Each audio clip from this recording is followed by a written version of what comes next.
Welcome to Washington Policy Center's podcast, Washington Policy on the Go. This is David Bowes, Communications Director for Washington Policy Center, and with me is Lee Finna, the education guru here at the Policy Center.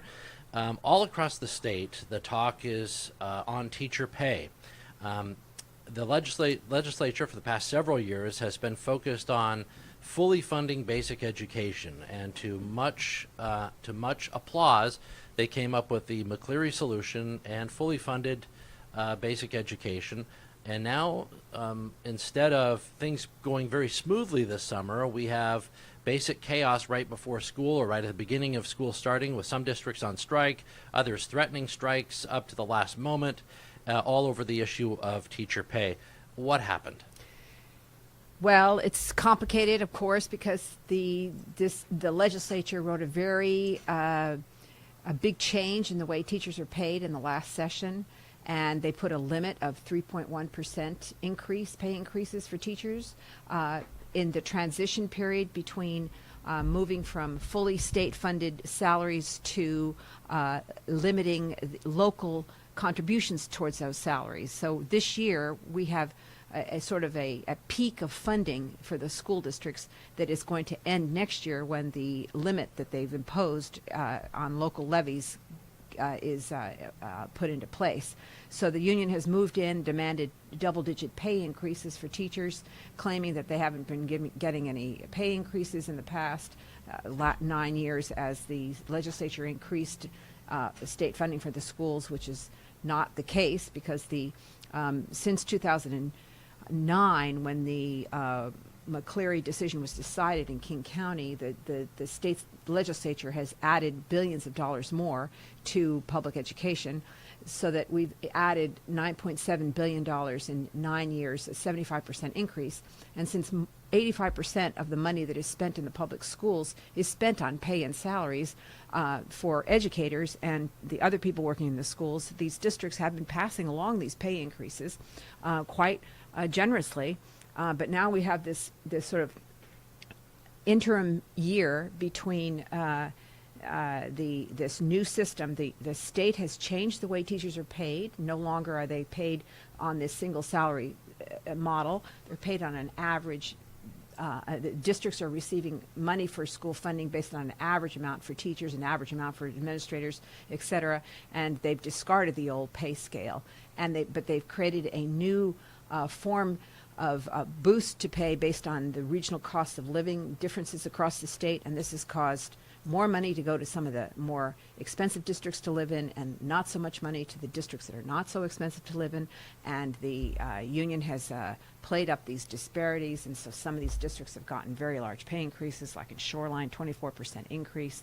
But previously, wasn't one of the things that the Education Association that we were playing up was the fact that cost of living is more expensive in some of these areas, so that there should be a difference in regional pay? Yes, but yes. So this often happens in policy.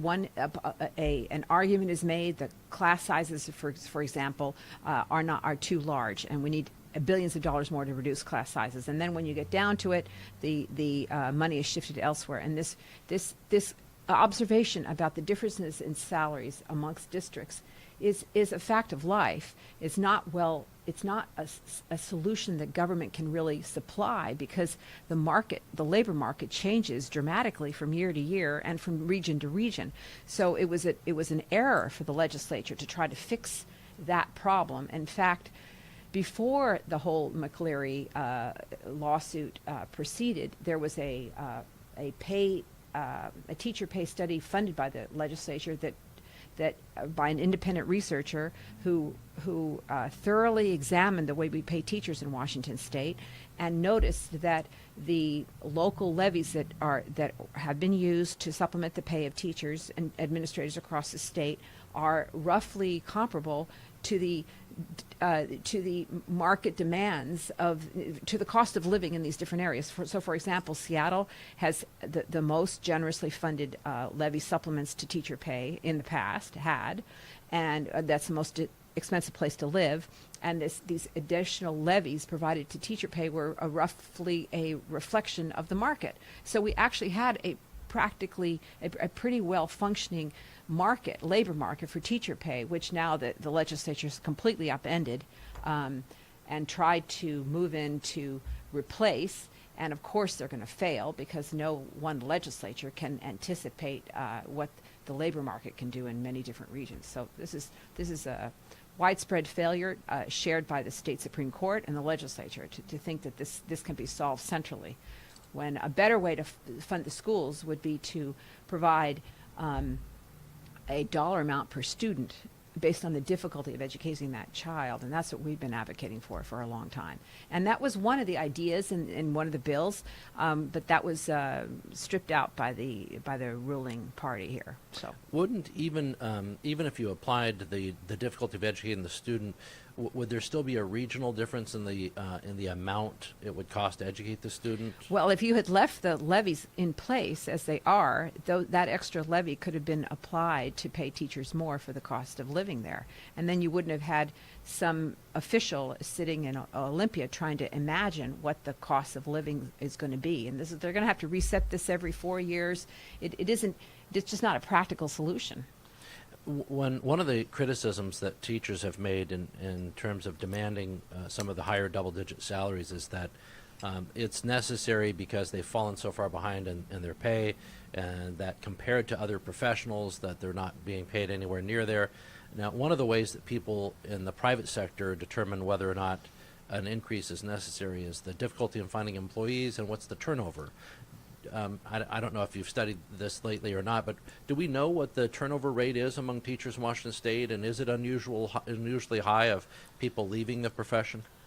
Well, I have not particularly studied those numbers, but there's certainly more people coming out of education schools than there are places for these teachers in these districts. So there are a lot of falsehoods out there about the teacher labor market. There are plenty of people interested in working in our schools at the current level of pay. So to suggest that there's some kind of a teacher shortage that requires driving up the pay of teachers is just basically false. I saw a ceiling of about 120,000 in one district, and I know it sparked my interest. Yes, it is a pretty good level of pay. Yeah, because I thought, and when you take, you have to take you could have the summer off. Oh my gosh! If you take into account the fact that you basically cannot lose your job after you've worked for 3 years as a teacher. So there is no risk. There's no, in the private sector, they're always making these false comparisons. I mean, first of all, teachers are public sector workers. They rely upon the ability of all the rest of us to pay their salaries. So to compare teachers' salaries to other college-educated professionals who are in the private sector who could lose their jobs tomorrow if there were a recession, whereas teachers never lose their jobs. They have a job security for life after they work for 3 years. So it's a false comparison to say that we have to give teachers exactly what other college-level professionals are earning. It's also because they work fewer hours a year and have this great job security. And they have a very noble and important job, very rewarding. They're educating children. They're working with children every day. And that's something that teachers generally love to do. So it's really more of a privilege than a burden to be a teacher. And it's interesting to make that note, because I see frequently people consider criticism of pay demands, and they'll equate that as being anti-teacher or Right. anti-education. Right. As though you must just accept everything that is demanded, or you're just not in favor of students, even though, as you point out, if you're not going to pay for lower class sizes and instead are going to give pay raises, there should be a legitimate debate about which is more important for the students in that district or at that time in that class. Absolutely. It should be the way we've set up teacher pay has not been fair to teachers or to students, because if you were really trying to reward the best teachers, as our pay structure should do, you would not have the rigid pay structure we have now, which is based the union scale that is based on seniority. The longer you last in the system, the more pay you get. Not that, if you're the content knowledge that you have is not rewarded. If you have rare knowledge and skills like math and science and special education training to teach special education students, you should be getting higher pay because it's harder to attract people with those kinds of with that kind of background to our schools. And we don't reward the best teachers. We don't reward the teachers that are inspiring our children to work hard and learn. I mean, it's unfair. The way we pay teachers is unfair to teachers, but then of course it has the result of being unfair to students because we're not rewarding the very best to stay in the classroom, and that's what we need to do for students. So this is the result of a highly centralized system of schooling that is controlled by regional monopolies under the influence of powerful unions. We don't do things in a way that serve the needs of the students the best. Let's talk about Tacoma, since Tacoma is on strike as we record this broadcast, this Washington Policy on the Go.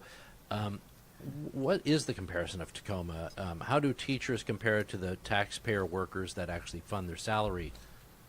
Well, I did a little paper on this. It's on our website. I compared the average salary of a Tacoma teacher, including benefits, and found that the average Tacoma teacher earns $63 an hour, while the workers in Tacoma who pay their salaries make an average of $34 an hour. And this is the reality that the teachers just don't want to see. Not teachers in general, but I think the teachers union executives are not interested in seeing this reality, because every time what I see happening here with these double-digit pay increase demands is that a lot of these districts are now signing on to contracts that they cannot afford.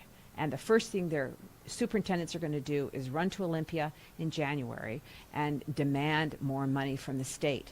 And fortunately, we are in a very strong economy right now. We hardworking taxpayers are sending more and more money to Olympia.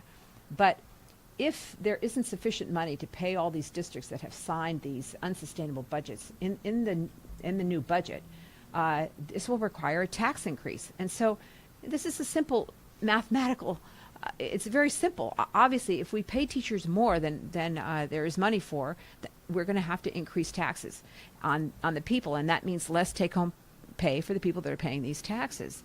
And that is essentially unfair when you have such a disparity between teachers who are not working a full year and the hard-working taxpayers who are trying to pay their salaries. The other thing that I see here that is really disturbing is that this teachers union, after its representatives in the legislature had passed a budget that was supposedly in compliance with the McCleary decision, which was to limit local levies and to increase state taxes, which has happened. We are all paying higher state property taxes, especially in Seattle. The promise was that we were going to limit the amount we would collect in local levies, but the union is very well served by getting these districts to pass unsustainable budgets and then run down to Olympia to lift this local levy cap. And of course, Washington Policy Center warned against this years ago when we started writing about the whole mistaken approach of the McCleary Court in trying to limit local levies and increase state funding, because public education is really best funded by local districts who know the needs of their families best, and we lost that battle long ago. Everyone's trying to equalize funding, and of course, equal funding is not going to get you equal results. It's just the truth. I know in New Jersey they had this battle many years ago where the Supreme Court kind of ruled something similar and claimed, hey, the legislature is not funding basic education, and the legislature at first, thwarted the will of the court, and then ultimately they started capitulating to the court, and then over the years the court just made more and more demands, and they started mandating specific programs.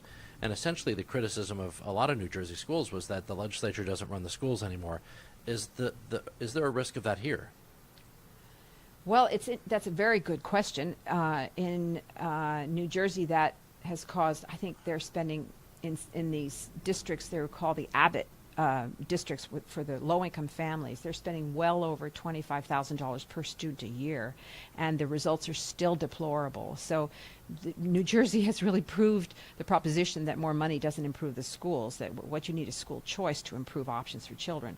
But here in this state, to the credit of the Supreme Court, they have accepted now formally that the state legislature has adequately funded the schools. So there is no longer any pending lawsuit, no hanging cloud over the legislature like we've had since 2012. It is gone.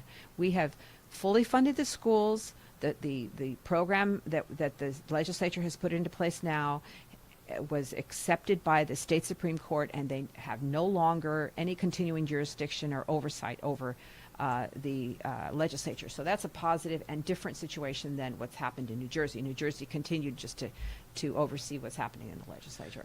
Any thoughts on where, I mean, with some schools on strike, others demanding double-digit salaries, and a couple of districts actually pushing back and saying we won't pass bills that we won't pass salary increases that we can't afford.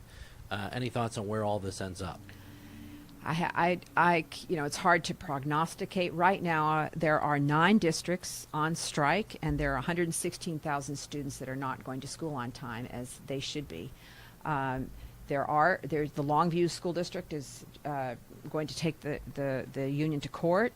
The Puyallup School District Superintendent has pointed out that by requiring these large pay demand, by the union requiring these huge pay increases, he may have to lay off his youngest teachers.